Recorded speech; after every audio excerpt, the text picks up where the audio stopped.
Hello friends, let's discuss some important points regarding the amniotic fluid. Okay, that fluid produced by our the amniotic membrane called as the amniotic fluid. तो normally baby को protect करने का काम, baby को as Kishan provide करने का काम हमारा amniotic fluid करता है. ओके, तो आप देख सकते हो ये फीटल मेम्ब्रेन है, amniotic मेम्ब्रेन है और अल्टीमेटली कोरियन एंड जो अम्नियन होते हैं वो दोनों कंबाइन होकर हमारा amniotic मेम्ब्रेन बनाता है. और इसके बीच जो ये फ्लूइड आपको दिख रहा है जिसके अंदर बेबी फ्रीली रोटेट करता है, फ्रीली मूव करता है, call as the amniotic fluid. Okay, तो amniotic fluid बेबी जो होता है इस फ्लूइड को एस्पिरेट भी करता है. बेबी इस फ्लूइड को अपने गट जो उसका गट होता है उसके अंदर भी लेता है, डेफिनेटली लेता है. बट ये जो amniotic फ्लूइड है ना, इसके स्टेटस से यानी कि amniotic फ्लूइड का जो कलर होता है वाइट, नॉर्मली कलरलेस होता है ये. बट इसका कलर अगर चेंज होता है तो definitely suggest a different problems you can say और different cases you can say. Okay, तो amniotic फ्लूइड का जो इंपॉर्टेंट एस्पेक्ट है इस पर्टिकुलर क्लास में हम डिस्कस करेंगे. amniotic फ्लूइड का कलर चेंज होने से हमें क्या अंडरस्टैंड होना चाहिए और amniotic फ्लूइड का इंपॉर्टेंट क्या है. ओके, दैट टॉपिक और you can say that points today we will discussed here. तो amniotic फ्लूइड का ज़्यादा होना पॉलीहाइड्रोमिनस, amniotic फ्लूइड का कम होना ओलिगोहाइड्रोमिनस. पॉलीहाइड्रोमिनस को हम ट्रीट कैसे करते हैं? पॉलीहाइड्रोमिनस को हम ट्रीट ऐसे करते हैं कि काइंड ऑफ एमनियोसेंटेसिस जो प्रोसीजर होती है उसके थ्रू हम क्या करते हैं, बड़े हुए amniotic फ्लूइड को बाहर निकाल देते हैं. नॉर्मली जो जेस्टेशनल एज के अकॉर्डिंग हमारा amniotic फ्लूइड होना चाहिए, यानी कि एक मदर में जो फीटस जो डेवलप हो रहा है इंट्रायूटरल लाइफ में, ओके, उस पर्टिकुलर लाइफ में, इंट्रायूटरल लाइफ में जो बेबी या फिर जो फीटस पर्टिकुलरली मदर के यूट्रस में है, ओके, तो उसको कशन करने का जो काम मैंने जैसे बोला कि हमारा amniotic फ्लूइड करना है. amniotic फ्लूइड जेस्टेशनल एज के अकॉर्डिंग वो वेरी करता है. यानी कि अगर आपकी प्रेगनेंसी 1 मंथ की है तो डेफिनेटली आपका amniotic फ्लूइड कम होगा. अगर वो 3 मंथ का डेफिनेटली थोड़ा बड़ा होगा. ओके, यानी कि मोर देन 1 मंथ जितना फ्लूइड है उसमें होगा. एट टर्म यानी 37 वीक्स अगर आ गया है तो डेफिनेटली जो हमारा amniotic फ्लूइड होगा वो बहुत ज़्यादा होगा. तो जेस्टेशनल एज के अकॉर्डिंग हमारा amniotic फ्लूइड वेरी करता है और पर्टिकुलरली वो फिक्स रहता है कि इतना amniotic फ्लूइड इतने जेस्टेशन में आएगा. बट कभी कभी क्या होता है कि पॉलीहाइड्रोमिनस की कंडीशन आ जाती है जहाँ पे, जैसे कि अगर मैं बताऊँ कि 1 लीटर अगर सपोज 37 वीक्स में अगर इतना amniotic फ्लूइड है और मोर देन 1.5 लीटर है तो ये 37 वीक्स है तो यहाँ पे हम डिलीवरी वगैरह इंड्यूस कर सकते हैं. लेकिन अगर लेस देन 37 वीक्स है और वहाँ पे जो amniotic फ्लूइड का जो लेवल बताया गया है जितना होना चाहिए अगर उससे ज़्यादा है तो उसको हम amniocentesis के थ्रू बाहर निकालते हैं. हालांकि amniocentesis ये कंजेनिटल अनोमलीज, कंजेनिटल प्रॉब्लम और कंजेनिटल एबनॉर्मलिटीज को रूल आउट करने के लिए एक पर्टिकुलर प्रोसीजर है, हम ये करते हैं. ओके, ये एनोमली स्कैन हम amniocentesis के थ्रू करते हैं, डेफिनेटली हम करते हैं. अराउंड 18 to 20 वीक्स हम 18 to 20 वीक्स प्रेगनेंसी में हम क्या करते हैं, एनोमली स्कैन को रूल आउट करने के लिए amniocentesis करते हैं. कहाँ से करते हैं? जहाँ पे प्लेसेंटा नहीं होता है ना उस पर्टिकुलर साइट से हम amniocentesis करते हैं. सिंथेसिस मतलब होता है पंक्चरिंग करना. ओके, फीटल मेम्ब्रेन को हम पंक्चर करके amniotic फ्लूइड को बाहर निकालते हैं, एस्पिरेट करते हैं. तो पॉलीहाइड्रोमिनस और anomaly scan we are performing via the amniocentesis. Okay, तो जस्ट एक बार मैंने आपको इन शॉर्ट मैंने बताया, ये जस्ट आपको ये याद रखना है कि कभी कभार ऐसा होता है कि इंटैक्ट फीटल मेम्ब्रेन और इंटैक्ट amniotic मेम्ब्रेन आपका बेबी बाहर आता है. ये जो आपका इमेज दिख रहा है डेफिनेटली ये सीजरियन सेक्शन में होगा, नॉर्मल डिलीवरी में नहीं होता है. नॉर्मल डिलीवरी में पहले लीकिंग होती है. ओके, लीकिंग मतलब पर वजानल ये जो पर्टिकुलरली जो amniotic फ्लूइड है ना वो बाहर आता है. और प्रीफर जो डिलीवरी होती है ना वजानल डिलीवरी होती है. Prefer delivery is vaginal delivery. और आपने सुना भी होगा बहुत जगह पे फुल टर्म नॉर्मल डिलीवरी. तो normal delivery means a vaginal delivery. तो वजानल डिलीवरी मीन्स जो कि थ्रू वजानल कैनाल जो डिलीवरी होती है that is called the vaginal delivery. Caesarean section आज के टाइम में I have visited a kind of hospitals, वहाँ पे I have seen a kind of I have not attended the delivery case, but definitely I have seen cases where the delivery is happening via the kind of cesarean section or induction labor, or you can say induced labor. Okay, तो where we are inducing the labor and then induced labor से जो delivery होती है that is called the induced delivery. कभी कभार रहता है कि सीजरियन सेक्शन कब करते हैं, जब यू कैन से इमरजेंसी. ओके, यानी कि अभी पर्टिकुलरली 35 वीक्स 37 वीक्स कितना आ गया है और हाइपरटेंशन की कंडीशन अचीव हो गई है, या फिर जो मदर है वो डायबिटिक हो गई है, या फिर हाइपरटेंसी हो गई है, हाइपरटेंशन बढ़ गया है, और you can say fetal distress condition आ गया है. Fetus you can say fetal is not moving well और fetus is not showing their heart rate correctly. So in that condition call as the fetal distress. तो ये सभी condition में caesarean section is needed. तो caesarean section में कभी कभार intact fetal membrane आपका बाहर आ सकता है। ओके, तो amniotic fluid present in the amniotic sac, intact fetal membrane है। आप देख सकते हो कि एमनियोटिक सिंथेसिस हम इसके थ्रू करते हैं, जहाँ पे आपका प्लेसेंटा नहीं होगा वहाँ पे हम पर्टिकुलरली एमनियोटिक मेम्ब्रेन को रप्चर करके एमनियोटिक फ्लूइड को बाहर निकालते हैं। तो पॉलीहाइड्रोमस कंडीशन में हम करते हैं, और एमनियोटिक फ्लूइड में बहुत सारे फीटल सेल भी होते हैं। ओके, फीटल के हेयर्स होते हैं, फीटस के बॉडी सेल्स होते हैं, और you can say kind of बहुत सारे इसमें चीज़ होते हैं दैट अल्टीमेटली डेफिनेटली। तभी तो इसका यूज़ हम करते हैं कंजेनिटल एनोमलीज या फिर कंजेनिटल प्रॉब्लम वगैरह को डिटेक्ट करने के लिए, क्योंकि जो सेल बॉडी के पास है वही सेल इस पर्टिकुलरली एमनियोटिक फ्लूइड में भी रहता है। Okay, so that's why we are aspirating a little amount of kind of amniotic fluid to rule out the congenital anomaly, okay, or you can say congenital problems called as a amniocentesis। तो पोलीहाइड्रोमस और congenital anomaly को rule out करने के लिए amniocentesis हम करते हैं। तो जहाँ पे प्लेसेंटा नहीं होगा वहाँ पे हम ये पंक्चरिंग करते हैं। ओके, तो आप ये देख सकते हो, again this is the withdrawal of the amniotic fluid called as the amniocentesis और अम्नियोसेंटेसिस। ओके, आप ये देख सकते हो। तो ये देखिए, placenta is here and we are puncturing the fetal membrane by here. Okay, तो जहाँ पे प्लेसेंटा होगा वहाँ पे आपको पंक्चर नहीं करना है, और डेफिनेटली हमें बाद में उसको विड्रॉ करना है। तो ये डॉपलर है, आप देख सकते हो, अल्ट्रासाउंड ट्रांसड्यूसर है, ये फाइंड आउट करेगा आपको एक पर्टिकुलरली स्क्रीन में विजिबल होगा। स्क्रीन में मतलब ये स्क्रीन में नहीं, मतलब जो कंप्यूटर जो स्क्रीन होगी, इस पर्टिकुलर डॉपलर ट्रांसड्यूसर तो जो स्क्रीन अटैच होगा डेफिनेटली वहाँ पे दिखा देगा कि प्लेसेंटा यहाँ पे है, प्लेसेंटा यहाँ पे है, और we have to puncture here. तो ब्लैडर वजाना आपको दिख रहा है, ये यूट्रस है, ये पर्टिकुलरली ये हमारा वजानल कैनाल है और ब्लैडर है। ओके, तो अबाउट एमनियोटिक फ्लूइड देखिए, ओरिजिन कहाँ से होता है, ये कहाँ से प्रोड्यूस होता है, अभी तक इसका एग्जैक्ट सोर्स पता नहीं चला है। मेजोरली बाय फीटल मेम्ब्रेन होता है, that is by fetus and some from the maternal part as well. Origin of liquor amnii is still not well understood, ये अभी भी रिसर्च चालू है कि एमनियोटिक फ्लूइड कहाँ से प्रोड्यूस होता है, but definitely at up to some extent we can say कि amniotic fluid is produce by the amniotic membrane. Okay, तो circulation water in the amniotic fluid is completely changed, it gets changed regularly and replaced in every 3 hours, shown by the clearance of the radioactive sodium is injected in the amniotic cavity। okay, आप देख सकते हो, presence of the lanugo or you can say fetal hair and epithelial scale in the meconium shows the fluid is swallowed by the fetus and a kind of some of it passes from the gut into the fetal plasma। Okay, तो meconium जो first stool जो baby पास करता है after the delivery, definitely उसमें बहुत सारे hairs, बहुत सारे kind of epithelial cells, scales वगैरह रहते हैं, दैट अल्टीमेटली सजेस्ट कि फीटस ने एमनियोटिक फ्लूइड को अपने गट में लिया था, यानी कि स्वॉलोड किया था, और वो वाया डिफिकेशन के थ्रू बाहर निकलता है। ये क्या यहाँ पे बता रहे हैं कि अल्टीमेटली एमनियोटिक जो फ्लूइड होता है ना वो रिप्लेस होते रहता है। रिप्लेस होता है मतलब एमनियोटिक फ्लूइड भी तो मतलब जैसे कि नॉर्मली जो बैड वाटर होता है या फिर जो हमारे वाटर ख़राब हो जाता है, डेफिनेटली एमनियोटिक फ्लूइड भी ख़राब होता होगा, तो उसको भी चेंज करने के लिए, उसको भी रिप्लेस करने के लिए कोई तो कोई मैकेनिज्म होना चाहिए। जो बॉडी जो भी वट एवर एस्पिरेटिंग और वट एवर द बॉडी के पास मतलब फिटस के पास जाता है वो सर्कुलेशन में ऑब्जर्व होता है, और फिटस सर्कुलेशन में ऑब्जर्व होता है, और वही सर्कुलेशन में ऑब्जर्व हुआ जो फ्लूइड है डेफिनेटली मदर के थ्रू बाहर निकलता है। तो एग्जैक्ट सोर्स ऑफ एक्सक्रीशन और दिस चेंज कहाँ से वो रिप्लेस हो रहा है और कैसे रिप्लेस हो रहा है और यू कैन से उसका एक्सक्रीशन कहाँ से हो रहा है वो भी पता नहीं चला है। डेफिनेटली वी आर अज्यूमिंग और यू कैन से प्रिज्यूम कर रहे हैं हम, और you can say we are you can say kind of कि अमेजिंग कर रहे हैं। ओके, तो ऐसा कुछ बताया गया है कि काइंड ऑफ जो एमनियोटिक फ्लूइड है ना वो रिप्लेस होता है एवरी 3 आवर्स में, और उसका जो रिप्लेस होने का जो वे है वो फिटल कैपिलरीज में एमनियोटिक फ्लूइड आते हैं, और डेफिनेटली वो मटरनल कैपिलरीज में वो पर्टिकुलरली डिफ्यूजन के थ्रू बाहर जाते हैं। ओके, इंटरवल स्पेस में वो जाते हैं और वहाँ से मटरनल जो कैपिलरीज होती है उसको कैरी करके मदर किडनी के थ्रू बाहर निकलती है। तो ऐसा कुछ मैकेनिज्म आया है, but definitely exact mechanism is not known. ये देखिए वॉल्यूम देखो, denote the gestational age of the fetus, can estimate the knowing value of the EFI called as amniotic fluid index. As development passes the volume of amniotic fluid increases. ये देखिए eight 12 weeks 50 ml रहता है, 20 weeks 400 ml रहता है, and ultimately 1 litre वो achieve करता है at 36 to 38 weeks. Thereafter it diminishes till term and measure nearly called as a 600 to 800 ml. तो after 38 weeks और after 39 after 40 weeks there is a tremendously decrease of amniotic fluid।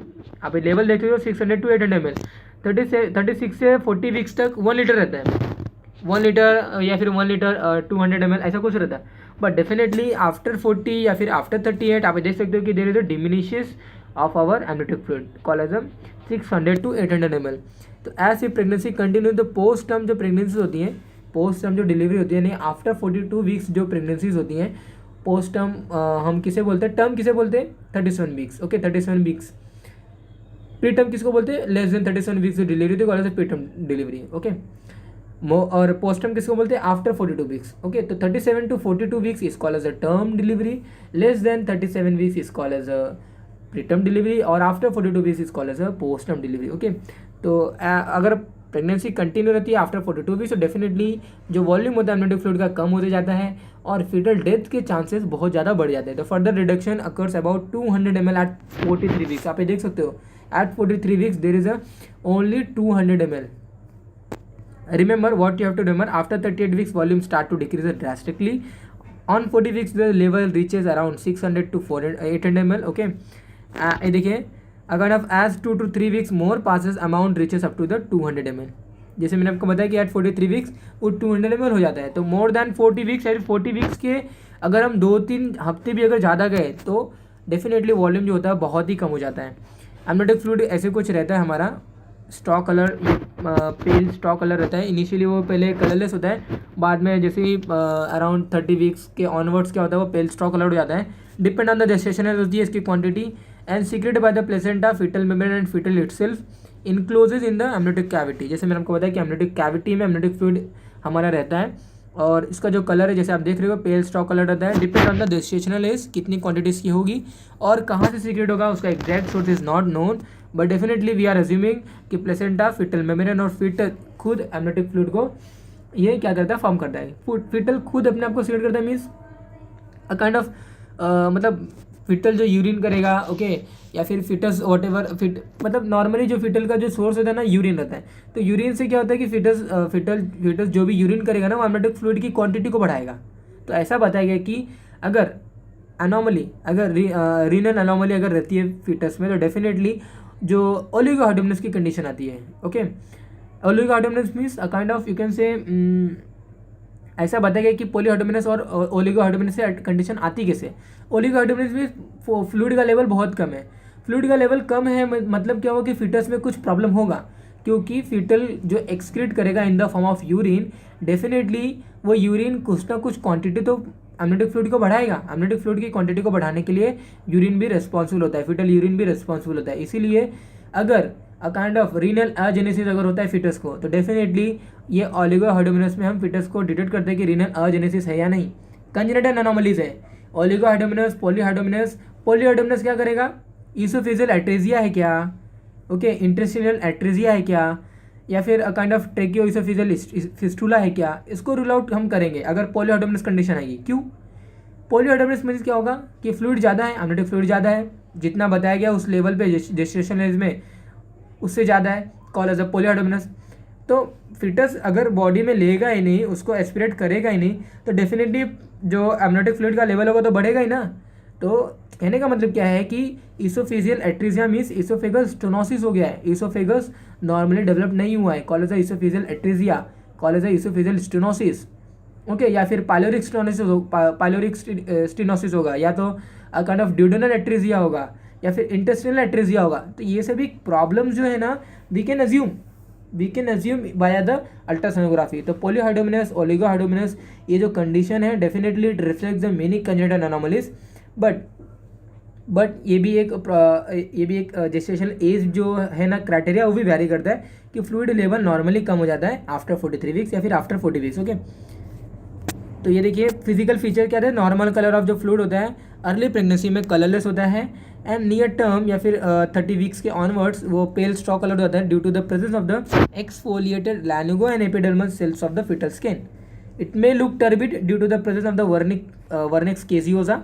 Okay. ये cheesy substance होता है baby पे पहले initially लगा होता है, काइंड ऑफ डिलीवरी के बाद हाइपोथर्मिया एक कंडीशन क्रिएट नहीं होनी चाहिए. That's why kind of mechanism है ये बॉडी की और नेचर की मैकेनिज्म है कि वर्निक्स केजियोजा ये पहले से ही फीटल स्किन पे लगे हुए रहते हैं, कॉल एज वर्निक्स केजियोजा. तो वर्निक्स केजियोजा के थ्रू काइंड ऑफ हमारा जो एमनियोटिक फ्लूइड है ना वो थोड़ा सा टर्बिड हो सकता है. ओके। तो ये देखिए study of abnormal colour, important of colour, green colour लगा तो डेफिनेटली वो क्या बोलेगा कि meconium staining amniotic fluid syndrome हो गया है, यानी कि फिटस ने मेकोनियम पास कर दिया है एमनियोटिक फ्लूइड में। तो ये एक कंडीशन अचीव होती है call as a fetal distress condition. तो suggest the fetal distress in the presentation depend on the degree and duration of the distress. It may be the thin of the and thick meconium stain amniotic fluid syndrome, इसे हम बोलते हैं। Green colour मतलब क्या हुआ कि green colour अगर amniotic fluid है, नॉर्मली मैंने क्या बताया कि नियर अर्ली प्रेगनेंसी क्या होता है, अर्ली प्रेगनेंसी उसमें क्या होता है कि कलरलेस एमनियोटिक फ्लूइड होता है, लेट प्रेगनेंसी में पेल स्टॉक कलर होता है। लेकिन यू हैव टू लिसन, लेकिन क्या है, ग्रीन कलर है तो डेफिनेटली ये सजेस्ट होगा कि जो फिटस है, फिटस ने अपना मेकोनियम यानी अपना स्टूल उस एमनियोटिक फ्लूइड में पास कर दिया है। क्यों पास कर दिया है, क्योंकि ये जो पासिंग जो मैकेनिज्म होता है ये रिलैक्सेशन, जो एनल जो स्पिंडर होते हैं वो रिलैक्स हो जाते हैं। जब हाइपोक्सी की कंडीशन आती है ना या फिर फीटल डिस्ट्रेस जब आते हैं ना तो एनल स्पिंडर वो रिलैक्स हो जाते हैं और फीटस जो होता है वो मेकोनियम पास कर देता है एमनियोटिक फ्लूइड में। तो डिलीवरी हुई नहीं है लेकिन उसके पहले ही बेबीज़ ने अपना स्टूल पास कर दिया है उस पर्टिकुलर स्टूल नहीं बोलना आपको, you don't say a kind of stool, baby has passes the stool, don't say और don't write like this, okay. You have to statement that nothing but कि meconium passes by the fetus in the amniotic fluid before the delivery called as a meconium staining amniotic fluid syndrome, okay। और जब वो meconium अगर वो उसमें पास कर दिया है तो डेफिनेटली वो जो पास किया है या फिर मेकोनियम मिक्स जो एमनियोटिक फ्लूइड है वो बॉडी में एस्पिरेट करेगा, फिटस जो बॉडी में उसको एस्पिरेट करेगा, फिटल रेस्पिरेटरी ट्रैक में जाएगा।